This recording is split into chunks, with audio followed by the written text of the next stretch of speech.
Right next to him, number 4, Jeff Aaron, and there you see Graf Under in the red, the tall guy. See how they make it through this first corner. Redmond just to the inside of Graf Under, number 14. This heat is stacked. Oh, and contact there early.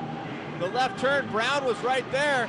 This track, as you start to develop a love for it as a viewer, these riders will hate it.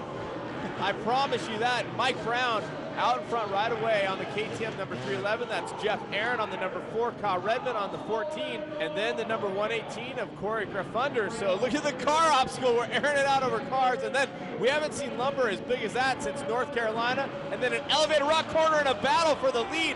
Jeff Aaron aboard that two-wheel drive motorcycle gets by Mike Brown, and Mike Brown looks really aggressive right behind him right now. And how's this for a challenge? Through the water pit, rocks everywhere. They can double up out of there.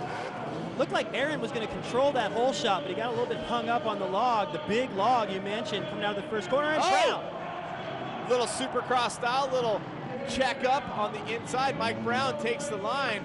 And as you mentioned, a lot of racing history in Mike Brown's career, and no stranger to getting involved in corner action. Right, that's the motocross skill coming from Mike Brown. He charges a little bit more than Aaron does between the obstacles. Aaron, real methodical, very consistent. He's a trials rider. Right, he can deal with the obstacles as good or better than anyone, but all that stuff in between is where Brown's able to race and be a touch more aggressive.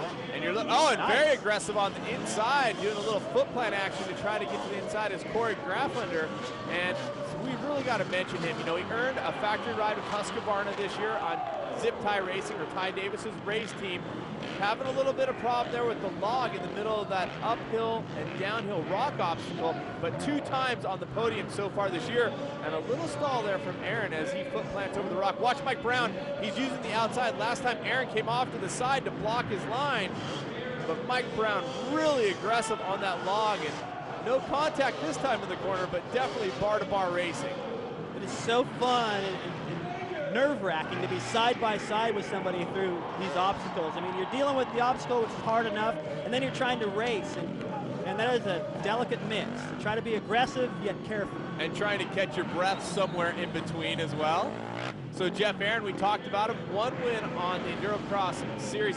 Into one of the middles of the holes, and he saves it, but Mike Brown makes his way by, so Mike Brown taking the lead here in heat number 1 of 3. 2 riders will advance, and your E3 running order looks like this as we head off to pay a couple bills.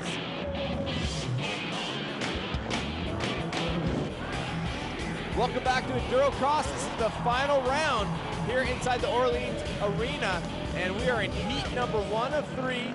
The main event will come up later tonight, and Corey Graffunder having a hard time there on top of that rock obstacle. You see him with the skis out, as I like to say, meaning the legs are out as they get into the E3 spark plug water obstacle. Kyle Redmond on the 14 has moved ahead, and that is your battle for 3rd position.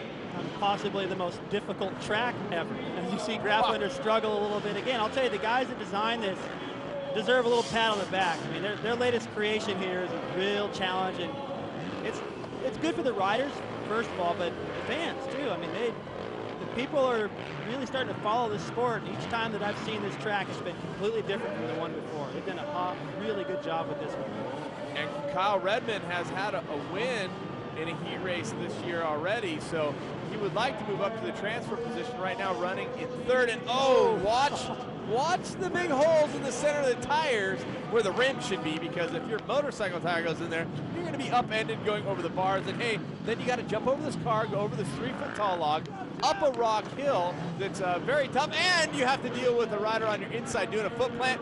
Corey makes the pass on the 118 Husqvarna. Struggled through there last time, clean this time for the pass. Trying to get to that main event. Mike Brown, really, he's on fire. He's really riding well. He looks aggressive. He's getting through everything nice and smooth. The matrix there is usually a problem for people, and he gets through it no problem at all. The matrix tonight really tight. Usually you can almost fit your bike between, but it's kind of offset with different sizes. Really difficult here at the finale as the white flag comes out. Mike Brown doing work across the logs, and then not a big run into those tires. Jeff Aaron not far behind. A little bit of a slip up by Mike Brown would give Jeff Aaron the ability to get up there and battle for the pass, but Jeff Aaron doesn't need to pass to go through. Right, he's going to play it safe, try to get to that main event. Brown leaves the door open a little bit, but he shuts it. You can see in the corner just before that Brown just gets through the corner and out of there just a little bit quicker. So that's the difference. That's why you see the gap that he's opened up right now. He's not home yet. He's still got to get through everything clean. Aaron's there to take advantage of a mistake, but Brown has done a nice job so far. And nicely using the outside of that rock obstacle where there's dirt, actually. They can ride around the rocks through that matrix. Oh, and a little bit of a tough time there. Jeff Aaron close, but not close enough.